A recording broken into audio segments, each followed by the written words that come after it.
Good morning, everyone who's watching my podcast this week. My guest is Huw Morgan, who is the principal trumpet of the Basil Symphony Orchestra. Huw, it's fantastic to have you on this morning. Pleasure. Good to be with you. And Huw, for folks in the States that might not be as familiar with your playing, of course, you were the winner of the Prague Spring Competition, Ellsworth Smith, Fantini Competition, Only Brass, Laiska. Yeah. Did I say that correctly? Okay. Yeah.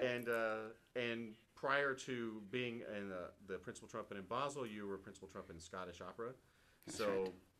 yeah, and also Septura Brass. So we'll talk about that pretty soon Yeah. too. Yeah.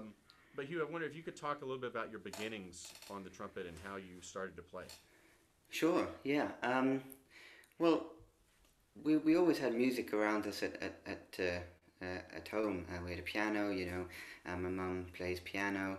Um, my dad played a tiny little bit of violin at school, I think. But there was always music on the radio as well and things like that. Um, and I had already started to learn piano when I was about 5 years old, and at about six, I guess, we had a visit to our primary school, which I guess for American audiences is like an elementary school, and a visit from the Welsh Brass Trio, so trumpet, horn, and trombone.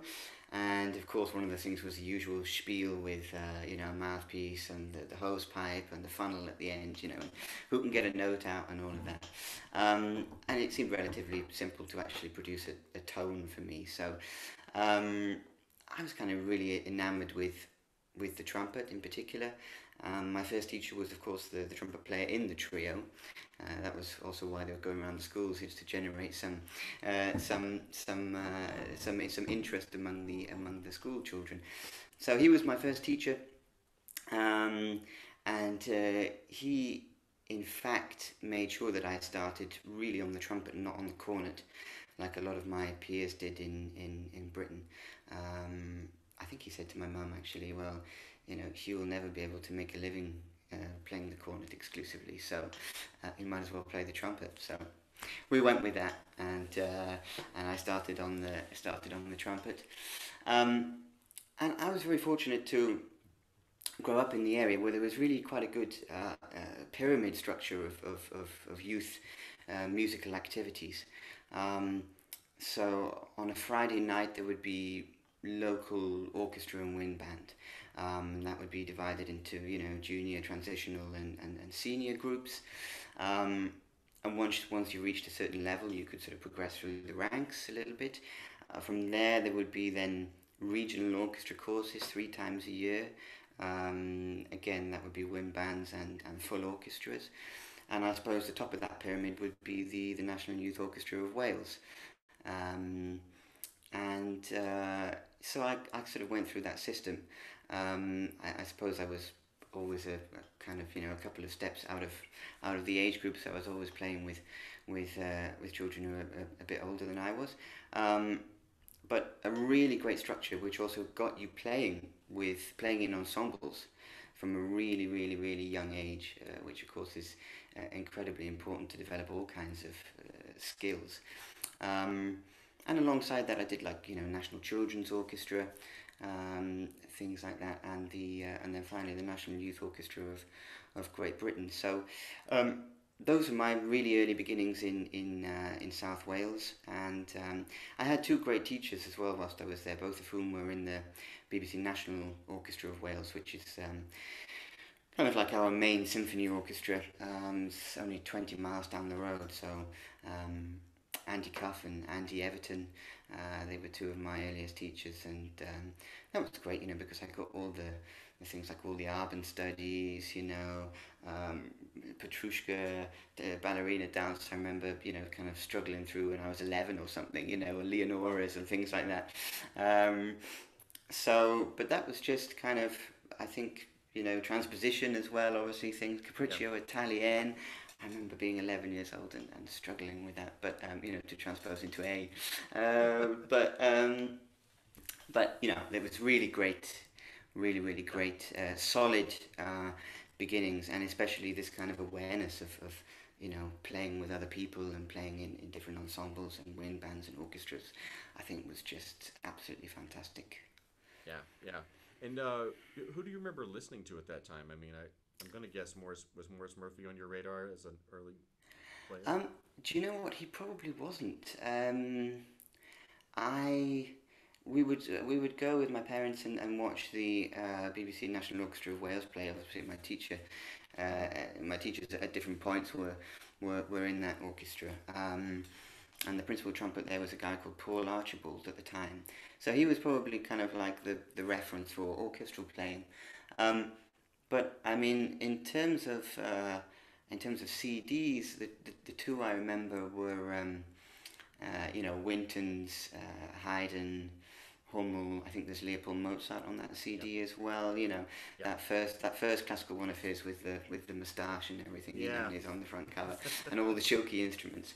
Yep. And then my other one was Timothy Dokshitz's Trumpet Rhapsody.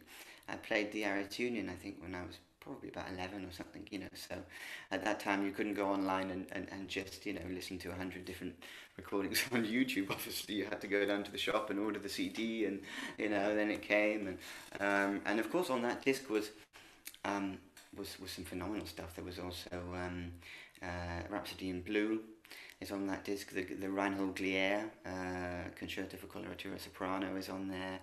Yeah. Glazunov, Albenblatt, and then some, like the Hummel, which I wasn't massively enamored with, but I mean, it didn't matter because you had just this unbelievable, singing Russian sound on so much fantastic rep, and yeah, that's my earliest recollections. Yeah, Yeah. Yeah. Those are amazing recordings still. I mean, you listen to them yeah, today and they're still like they're absolutely. incredible. Yeah, yeah. Well, let's talk a little bit about the Cheatham School. I think for anybody on this side of the pond would say it's probably like Interlochen, very similar if they're familiar with that. Could you talk about your studies there and what your development was like? Sure. Well, I mean, Cheetham School of Music, or CHETS as we call it, is actually one of four specialist music schools in so we have like four kind of interlochen type schools, and it's a boarding school. So I left home at 14 and went aboard in the centre of Manchester. The school is really right in the centre of the city, which is phenomenal location really. Um, and of course, you don't just have all your musical education there, you have all your academic education as well. So you can do all your exams and study all your different academic subjects. Um, but my two main teachers there on the trumpet were John Dickinson, who was the former principal of the Halle Orchestra in Manchester, and Murray Gregg, who at the time was principal trumpet of the Orchestra of Opera North, which is based in Leeds, not too far away. And yeah, wonderful time I had there. Fantastic teachers, um, made a lot of wonderful friends, and also got to hear, incredibly talented people on all sorts of instruments. Um, my roommate from those days, he now plays in a very well known piano trio as a violinist. Other colleagues have gone on to do amazing things in all walks of life actually, but especially in music, and just being in that atmosphere, I think you learn as much from your peers as you do from your teachers in many ways. Yeah. And we were all so enthusiastic about it, and the teaching was wonderful. There were some things, we'd have to do like 7:30 practice sessions some mornings. They were timetabled, or you would have a 7:30 oral session, which I hated because that was one of my weaknesses. That makes But two of us. yeah, but those things you don't realize at the time, how amazing it is to have all those things at your fingertips. Also to have an accompanist, at your fingertips. I had a wonderful accompanist called Nick Oliver, who, he'd play anything, and you go to him with a piece of music. Okay, rehearsal next week. Wonderful opportunities to play in lunchtime concerts every week if you wanted to. Performance classes, visiting guest artists, collaborations with the Royal Northern College of Music in Manchester as well. I mean, you know, really, as a young musician of that age, you couldn't, you can't ask for more, you know. Is is that where you started to? Because I think what's great about you is you have such a balance between playing in the orchestra, playing chamber music, and also playing solos. Is that really where you kind of fostered all three of those ideas that those are things you wanted to do, or did you ever have like a goal of like I just want to play in an orchestra? Yeah, I think so. I always had this idea that I just sort of wanted to be as good a player as I could be. I never had a focus to say, well, you know, my dream is to be principal trumpet of the London Symphony Orchestra, um, or anything like that. It was always I just wanted to be the best trumpet player I could be, and of course, you know, hearing different people's recordings, then you know, Håkan was a big, you know, hero of mine. Jens Lindemann as well. And you hear all those things that those guys can do, and you hear the different repertoire that they're putting out on CDs um, as well, and you think, wow, wouldn't it be cool to do some of that as well? Um, so yeah, in Czechs they were also incredibly supportive of me doing all three strands, you know, to a high level. There was probably more of an emphasis on solo playing, particularly as I was doing some, you know, competitions. I did the ITG solo competition and BBC Young Musician of the Year, which is our kind of big national music competition in the UK. So I suppose there was always that focus towards learning repertoire for those things, you know, developing that repertoire, rehearsing it, performing it, etc. But yeah, it was a brilliant balance of everything, both music and academic. Yeah, yeah. And after that, you went to the Royal Academy in London and studied with James Watson and Mark David. Could you talk about both of those guys and what was their emphasis with you? What was their pedagogical thing? Was it like stamp based? Was there any kind of school of thought about the way they taught the pedagogy of the trumpet? Um, Not really, I would say. It was very much a sort of. I did very little etude-based work, even from when I started in chess at 14. I would say, sort of, when I was 16 years old, my kind of etude would have been the Francais Sonatine. That was like that was you know, really really hard for me, um, in terms of all different things. In terms of articulation, you know, in the first movement you've got the stamina that's needed to get through that second movement, the higher register. So I would use pieces really as technical etudes, I guess. Yeah, And that really, I think, at the time was how most players and teachers in Britain had themselves learnt, or they just come up through the brass band movement, you know. So when I got to the academy to study with Jim and Mark David, there was also very little technical emphasis, whether that be Chickovitz or stamp based or whatever. Um, with Jim, I always felt he was like you know, like a inflatable in a swimming pool, you know. yeah, Like you would go into a lesson and you might feel a bit down about your playing, or something hadn't gone well, or whatever it might be. And throughout the lesson, it was like, you know, that inflatable would just get pumped up, pumped up, pumped up, pumped up, until at the end of the lesson, you know, instead of like sort of drowning in the pool, you were just kind of like floating there, thinking you were the best player in the world almost. You know, that's how he made you feel, and I think that was really one of his strengths.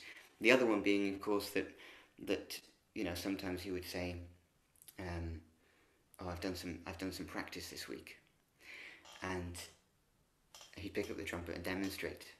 yeah, And when he said, "I've done some practice this week," you just knew what was going to come out of the bell was just going to be sensational, you know. And that sound I still have in my head, you know, the intonation, the beauty of the sound, the virtuosity, you know, everything. yeah, And Mark, of course, was much more of an orchestral player, I suppose. But he, I suppose, was, or still is, I guess, much more of a thinking musician. Jim, I think, was just incredibly natural. You know, he sort of did it and didn't really know how he did it. But I think Mark, and he'd probably say himself, I think he had to work at certain things, you know, in order to improve. yeah, And so, you know, there was a lot more of kind of why don't you try this? Have you thought about approaching it this way? Um, but neither of my teachers, and I also had a few lessons there with Howard Snell and Ron Franks at the time, and Bob Farley, who taught me natural trumpet, baroque trumpet, was also incredible trumpet player and a really fine teacher. Um, but it never felt really like a pupil teacher relationship. It was more just I was got guidance and um, was sort of led down certain paths if they thought those would be good for me. But I had basically almost free choice as to what I played. I could, I would see what other people were playing or see what was coming up in competitions and say, well, I'm going to learn the Desonclos, or I'm going to learn the second Jolivet, something like that. The technical aspects, I suppose, I got more from the other students. I had one very good friend in particular who's now a principal trumpet player in Greece. And prior to coming to the academy, he'd had a few lessons with Bo Nielsen in Malmö, who was Håkan Hardenberger's old teacher. And so, he'd be there doing things like Maggio, doing things like Chikovich, doing things like Stamp. And I would always be there like saying to him, like, well, what's this and how does it work and how are you supposed to do it, I just sort of learned a little bit of those things that way, I suppose. Yeah. Well, and I wanted to ask too, before we start talking about your first job and the studying with Fritz that you did a little bit later, the impression is that most of the time the B-flat trumpet is prominent in England still in many, many ways. Mm-hmm. When did you start to play other pitched instruments, and what's kind of your regular go-to that you would see as a foundational instrument? Do you play B-flat first every day, or? Strangely enough, I've started to more recently play B-flat again every single day in the morning as the first instrument I touch bass with. But I probably was maybe 15, coming up to 16 years old when I first got the C trumpet. Yeah. At that stage, it was mainly orchestral players would mainly play the B flat in Great Britain. Certainly, I think those things go in sort of peaks and troughs. I think if you look at players like Howard Snell, John Wallace, they were playing a lot more C and E flat actually in the orchestra. Yeah. And then sort of came another wave of principal trumpet players who mainly did everything on B flat. I mean, Maurice Murphy being a prime example, he would play B flat and he'd play D trumpet. If it wasn't in the range of the B flat, he'd go to D. He'd never play E flat. But now it seems also to have gone back to people playing a lot more C. For me certainly, and I think it was a result of having started on the trumpet, and I played trumpet with a lot of cornet players in different settings, in local, in the local wind bands or the local brass bands. So I suppose I immediately thought, well, I need to fit in here. So my sound became very round, very vocal, very soft, almost cornet-like. So it was a little bit hard for me then, when I was approaching more of the orchestral stuff, to really get the B-flat to project.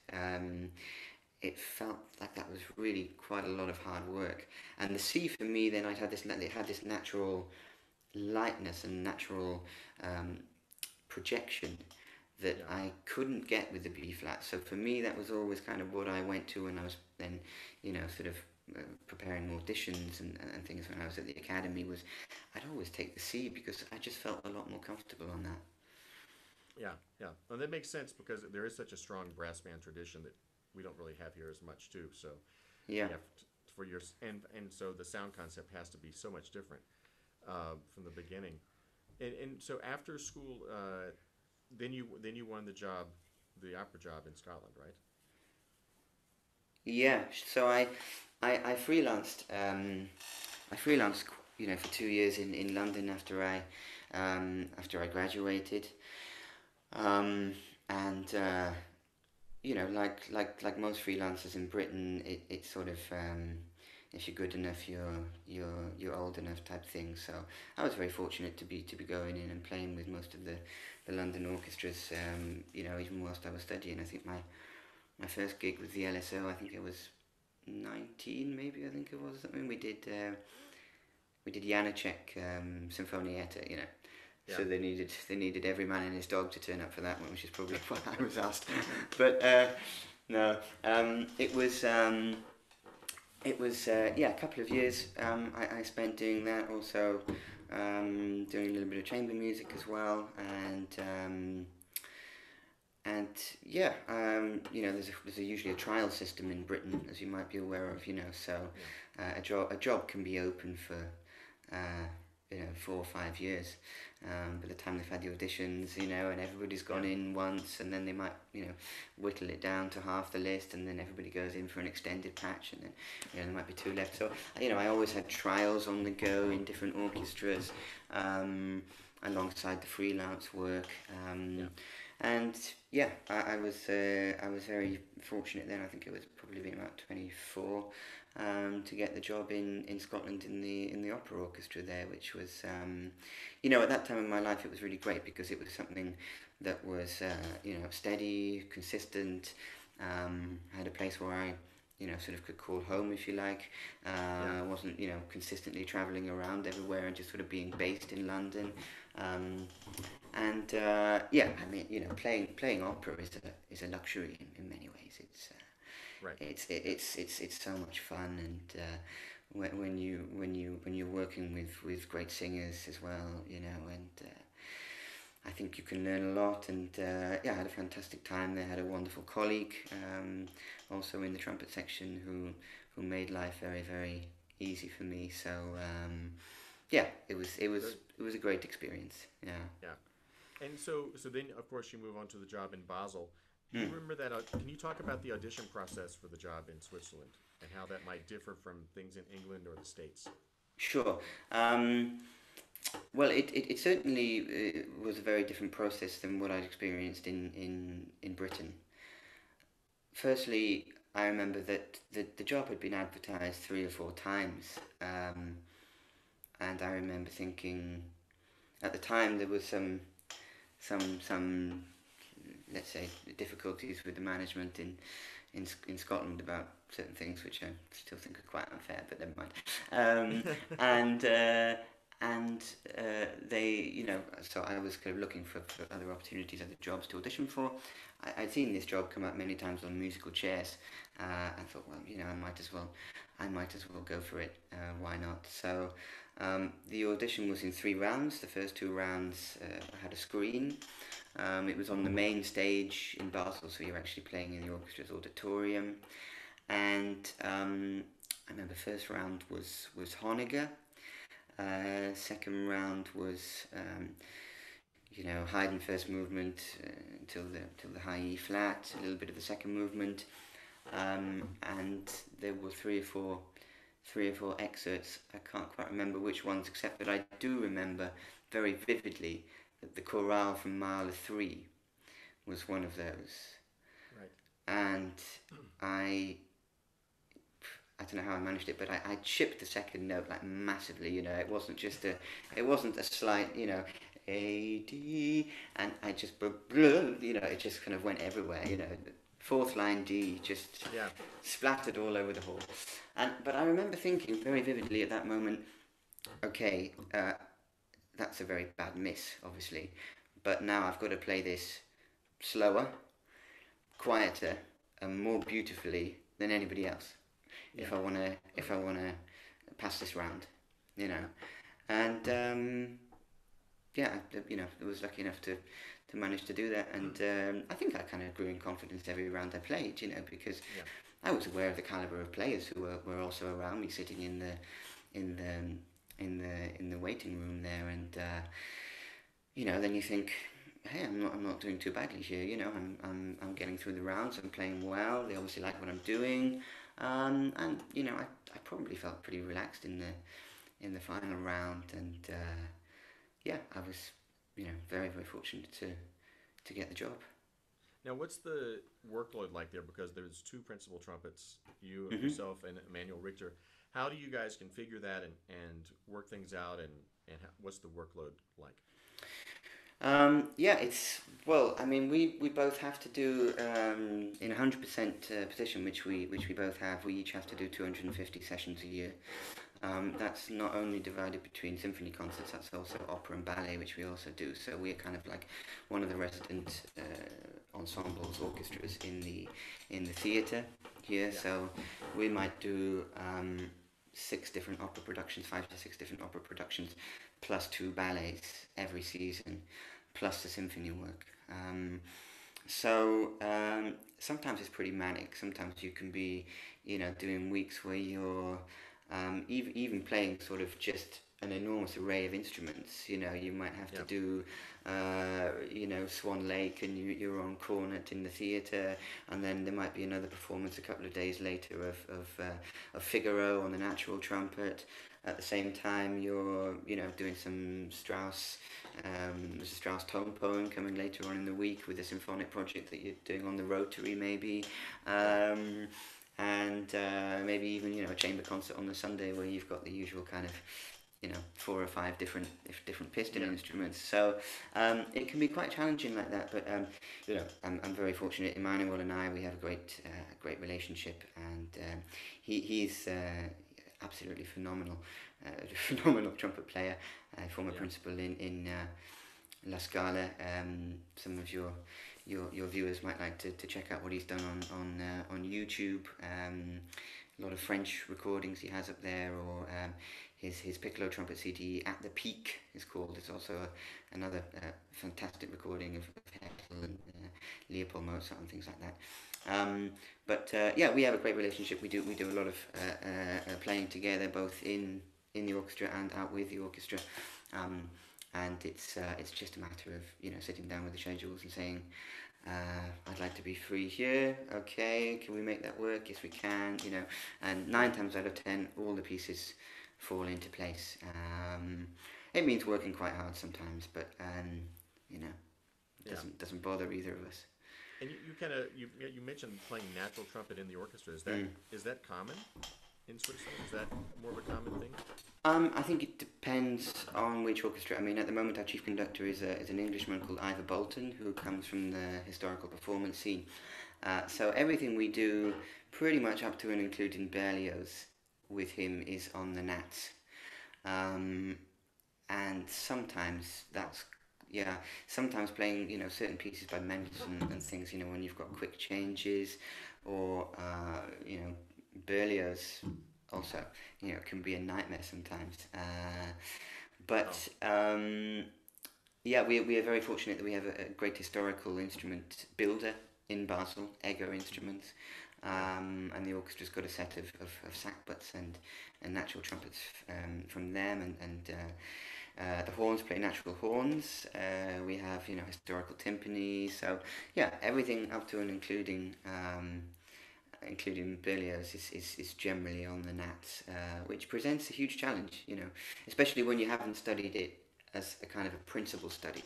It's Right. always, I think for pretty much all of us as trumpet players, unless you specialise from a young age, that's all like a secondary thing we have on the side, which you might pick up a couple of times a year for Right. a Messiah or something like that, I suppose. But no, this is really a part of our job. Yeah, Wow. Wow. Yeah. yeah, I didn't expect to hear that you had to play Haydn and Mozart and Beethoven all on natural trumpet, yeah, or yeah, historical and period instruments anyway. yeah. Beethoven 9 on natural trumpet, I tell you, is without an assistant is quite a blow. Yeah, Wow. And so also, and then when you came to Basel, you started going to study with Fritz, who I did. Yeah. Barris in his book is in the Ah, back. there he There. is. Yeah, One of his vocalises. books. Yeah, Yeah, wonderful. fantastic book. And talk about how Fritz influenced your playing, and what things you picked up from him. Yeah, so when I got the job in Basel, I knew at the time I wanted to do some further study. That was very clear to me. As I mentioned before, generally in Britain, when you start freelancing when you're in your bachelor studies, you don't usually tend to go on and do a master's after that. So Yeah. I just had my bachelor's, and I definitely wanted to do some further study, and it seemed a terrific match with Fritz, who was just down the road, 1 hour away with the train in Zurich, and I was lucky enough to be accepted into his soloist class. And again with Fritz, it was just a wonderful opportunity for me to be able to bounce musical ideas and technical ideas around with somebody who has seen it all, done it all. Probably one of the best trumpet sounds I've heard. So clean and pure. And we also worked on some technical things too. He also has that pedagogical experience from doing things with Tom Stevens, and especially the West Coast things, Stamp and all that kind of stuff, and Shikowitz, and so it was great to do those things with him as well, and just explore and broaden my repertoire. And I suppose my one regret with Fritz is that because I was doing a lot of competitions at the time and the solo rep was coming hard and fast, that I probably didn't spend as much time doing orchestral excerpts with him as I would have liked. But we had a couple of lessons, and I remember thinking, wow, this is just incredible. His approach to excerpts and his security in playing them. It was easy to hear why he spent 20 plus years as principal trumpet of the Concertgebouw Orchestra. I mean, just amazing. Yeah. Were there any things in your basic approach that kind of changed once you got with him? Because I mean, he has Stamp and Shikowitz and all those ideas in him. Was there anything that you noticed there, or you changed in the way you practiced? Well, I certainly did more of things like Stamp and Shikowitz, that's for sure, and I think probably as a result my efficiency improved. I mean, that was one of the things I remember one of my first lessons with Fritz. I sort of said, well, I would like my stamina to improve. I want to feel a bit more secure in the high range. Those kind of things. I want to feel a bit more secure playing the piccolo trumpet as well, which was never my favourite instrument. I always preferred the E flat. And so I remember doing quite a few different things out of the Stamp book with him, and also again it was that experience of learning it from somebody. I'd done a bit of Stamp in private lessons with Håkan beforehand, but it was once you've learned these things with people who have themselves learnt these exercises from Tom Stevens, Stamp himself even, they just take on a different meaning, and they just become far more useful than they can ever be when you're just with the book sat at home going, well, how do I do this exercise? So it was certainly a lot based on efficiency that I worked on, and I felt it was really helpful. Well, can you describe, before we start talking about Septura, because you do play so many instruments so well, can you talk about what your normal, maybe pre-pandemic practice day was like, and what do you do to warm up? What do you do throughout the day on different instruments? Sure. Well, I mean, like I said, I've only really probably since the pandemic started have done more regular B-flat playing as my first instrument of the day. Before, I would really almost always start on the C, or at least switch, between B-flat and C. A lot of it is based around things that I did with little bits of things that I did with Håkan, actually, in private lessons. Bending, poo attacks, Chikowitz flow studies. I like to do a lot of Charles Collins. I like to do a lot of flexibilities, and especially things like the lip trilling elements of those of the Charles Colin, I think, not Collins, isn't it? Charles Colin. Charles Colin book. Things like that, and I also have something which I put this together. This little thing here, I don't know whether people can see it properly, but it's something I put together when I was about 15 in school. So this is about 16 years old, this little pamphlet, and I'd just taken elements from all different method books that I thought were going to, were important, and just put them all into one thing. I mean, nowadays you could quite easily do that with the PDF on your iPad or something. But back then it was photocopying all of them and then sticking it all together. So yeah, so I mean, I start with things like as well, Clark 1, bits of Francan as well. The articulation studies, and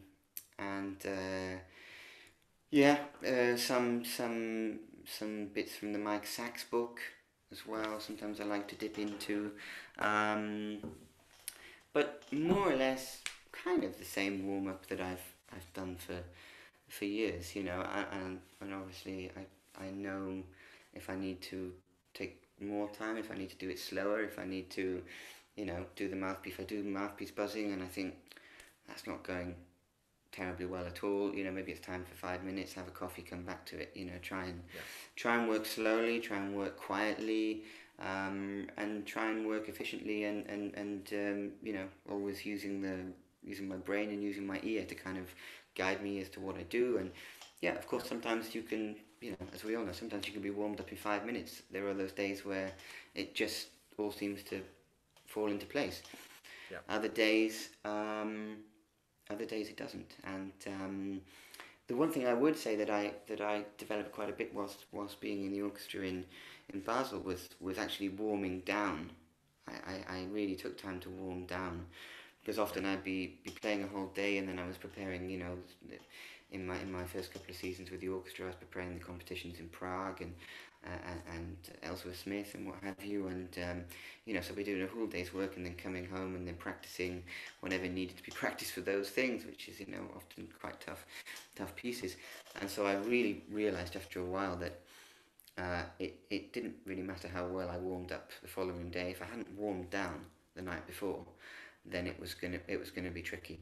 And I mean, there's that great page in the Mike Sachs book, the warm down page. I think probably one of the only methods that has a specific warm down page, which was my go-to set of exercises, and maybe doing a bit of Caruso right at the very end of the day, and then going to the sax warm downs and getting into the pedal register and making sure everything was fresh and loosened up and ready for the next day's playing.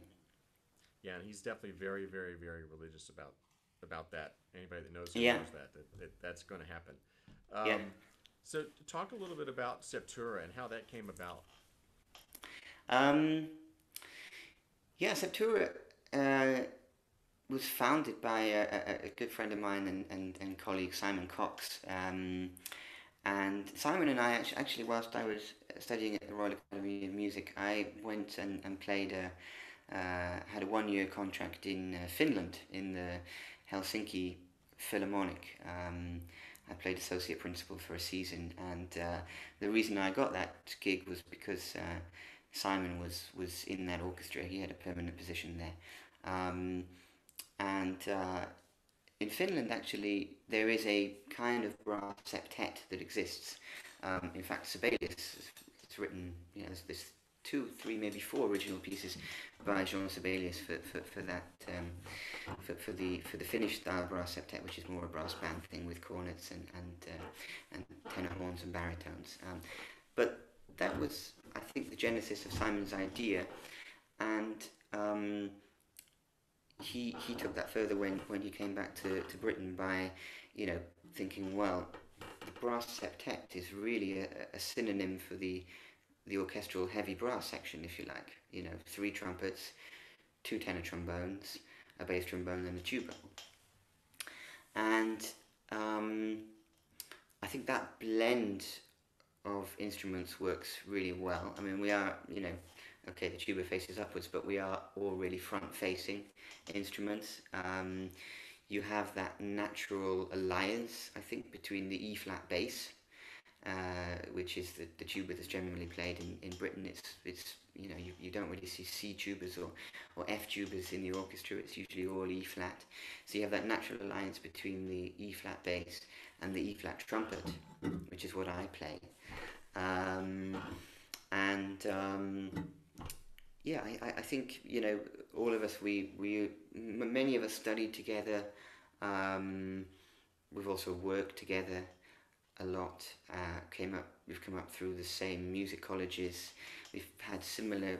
All have similar concepts of sound and articulation and sort of a unanimity, I think, which is fantastic. And yeah, we're very fortunate that the group has recorded. I think maybe now it's about 9 CDs. I think there's a whole set of CDs for Naxos. Music for Brass Septet, and they go through from volumes 1, which is Mendelssohn, Schumann, romantic composers, all the way through to the latest one, volume 7, is actually an all-American disc with Rhapsody in Blue, no, sorry, not Rhapsody in Blue, An American in Paris, and Copeland Appalachian Spring, all the Gershwin, well, the three Gershwin piano preludes, and then a selection from his songbook as well. And we're very fortunate that, you know, Simon and Matthew Knight, who's the other artistic director, they do all the arranging. So they've arranged. They've arranged Pulcinella Suite by Stravinsky. They've arranged Shostakovich's 8-string quartet. They've arranged Walton string sonata. They've done American in Paris. There almost isn't an epoch of classical music that they haven't arranged. And it's kind of like a counterfactual history of brass music, because of course we don't really, you know, after Gabrielli, we don't really have anything until kind of the Jules Bellon stuff or the Victor Ewald pieces. So there's just this enormous gap, and we've tried our best to fill it, and we've had fun in the process. Yeah. Yeah, and if anybody hasn't seen these, they should definitely check out Septura Brass, because you guys also make the great videos while you're recording, and then of course all the recordings. It's a phenomenal group, and you guys do tour some too, right? You have put some tours together. Yeah, we do. We've been twice. We've been to the States twice. And the last time was just before the pandemic. And we've been all around Europe. We've been to Japan. We've been as far as New Zealand, where we had a little residency there. So yeah, we've been able to tour a lot of this repertoire, and the concerts, I think, are very well conceived. You know, there's always a theme that runs through everything, and of course, sometimes that means also that we are playing secondary instruments. I'm playing sometimes piccolo as well on Pulcinella. Simon might have the flugelhorn. There might be a bit of alto trombone or euphonium in our arrangement of pictures at an exhibition, things like that. So it's it can be very challenging. There's an awful lot to play sometimes, and the arrangements really do stretch us all, I think, to our technical limits and endurance-wise. But I think that's probably the same as any other brass concert that any of us play. You know. Yeah. No, it's phenomenal, and the articulation in this group is just incredible too. Everything is so clear, like the Shostakovich string quartet number 8 you were talking about. Fantastic playing. Like that's the first thing people should check out. Yeah, I think we have to strike a balance between trying to imitate the originals, and also when the originals cannot be imitated. You know, you cannot really imitate Shostakovich's 8-string quartet in the same way that you could maybe take some vocal lines from Lassus, and you can imitate that on a brass instrument to a far greater extent than you can, you know, necessarily a cello articulation or a violin articulation. So again, there's all the mutes come into play, of course, and if people check out some of our videos, they might often see that we are sometimes scrabbling around, you know, from cup to harmon and then to straight, but it's all to create those different effects and to, show these old works, some of them quite famous, as you mentioned with the Shostakovich, in kind of new clothes, and bring a different, uniquely brass interpretation to them, which I mean, Shostakovich, he wrote so well for brass anyway. I don't see anything wrong with stealing one of his string quartets. I think he would have loved it. Yeah, I'm sure. Well, just the same way I'm sure Brooklyn would have loved some of those amazing choral pieces you guys have done too. So it's just Yeah. it's such a great sounding group. Thank you. And speaking of recordings, so you have your own project going on also, which is Yeah. as if you're not busy enough about to become a new father. Yeah. Yeah. So talk a little bit about the Art of the Modern Trumpet series, and how many volumes do you have planned of that? Well, two of the albums have been released already.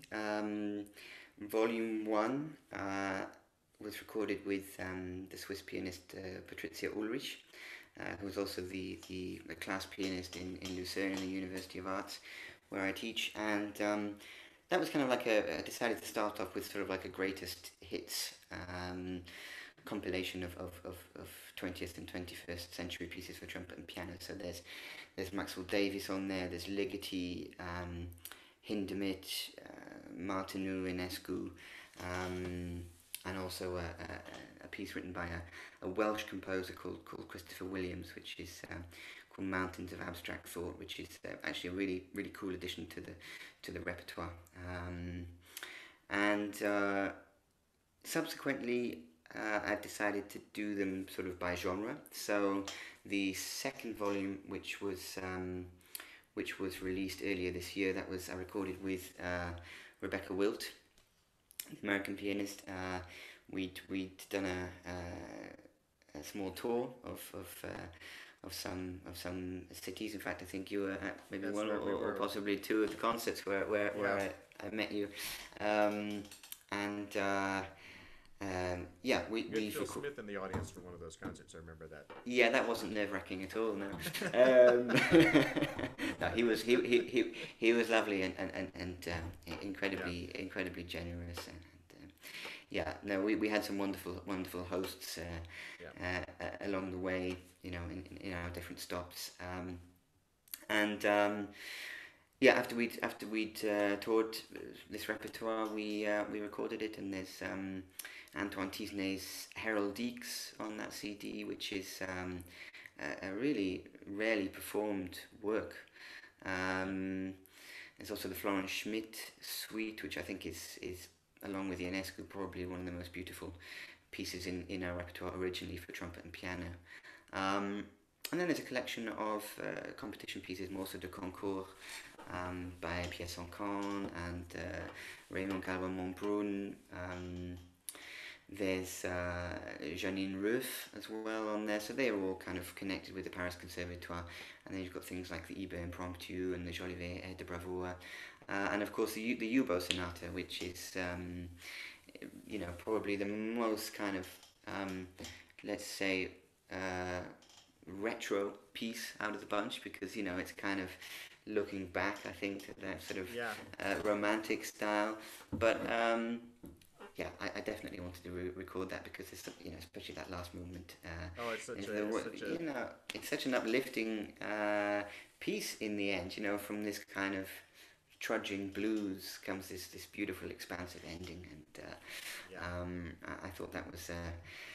That piece had to be on there. So they're the two that have been released, and actually before the pandemic interrupted everything, I was in the process of recording the third volume, which is going to be unaccompanied pieces, and I did a couple of days in Basel with my colleague Emmanuel Richter. We recorded the Kagel, Morceau de Concours for two trumpets. We did the Stravinsky Fanfare for a New Theatre, and a wonderful piece by a Scottish composer called Eddie Maguire called Orbit for two trumpets, which is another fantastic piece.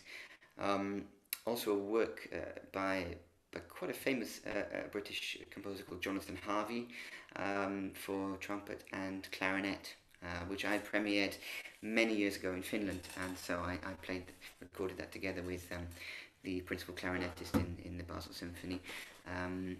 We did that together, and yeah, then the pandemic came, and I wasn't able to get any more recording days in. But the idea will be to record some Lisa Lim, some Elliot Carter, some Olga Neuwirth, Stan Friedman's Solus.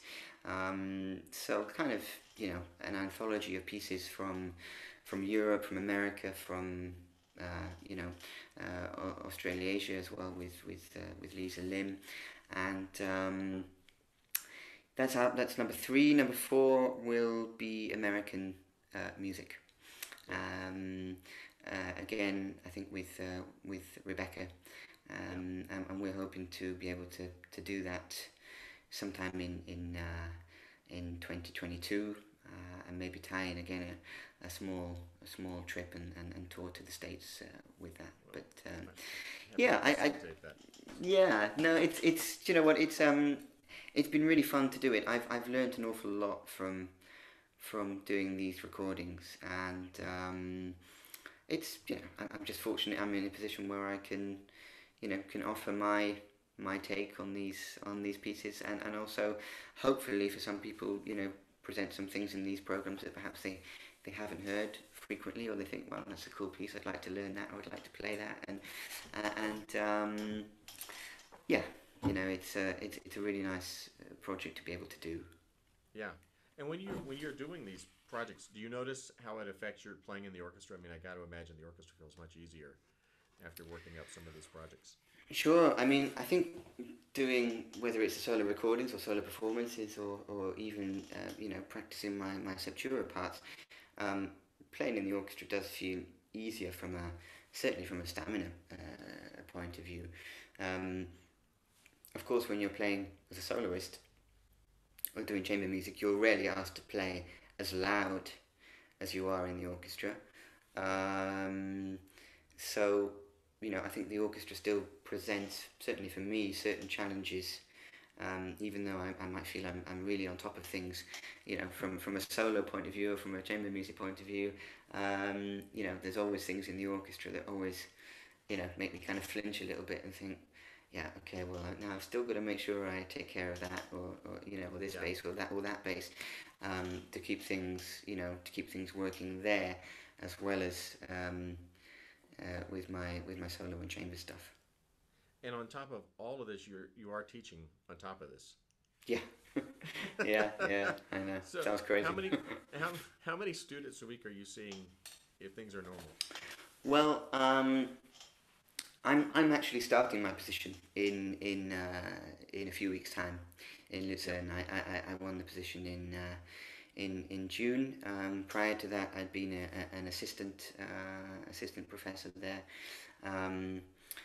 But the idea is that there is kind of a team teaching focus from next year onwards. So Emmanuel Richter, who you know, also is my colleague in Basel, he is also teaching there, and he is the main teacher for a certain group of students. I'm the main teacher for a different group of students, but they also cross over. So, you know, virtually all the students have 2 teachers, which I think is fantastic. It's how I grew up in the Royal Academy. It's why I was able to study with James Watson and Mark David at the same time, and have you know, lessons every so often from Howard Snell and Ron Franks, and I think that works terrifically. I think we also complement each other quite well, and I think in total there are 18 students in the class.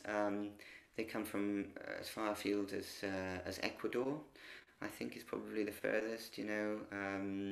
I think there's 7 different nationalities in total. We have a Bulgarian, several Spanish students, you know, quite a lot of Swiss as well, German, French. So, you know, there's a really good mix of personalities and flavours, and these students are all studying from you know, first year bachelor right up to master soloist level, which is you know, pretty much the highest level you can study at in a music Hochschule, in a music university in Switzerland. Wow.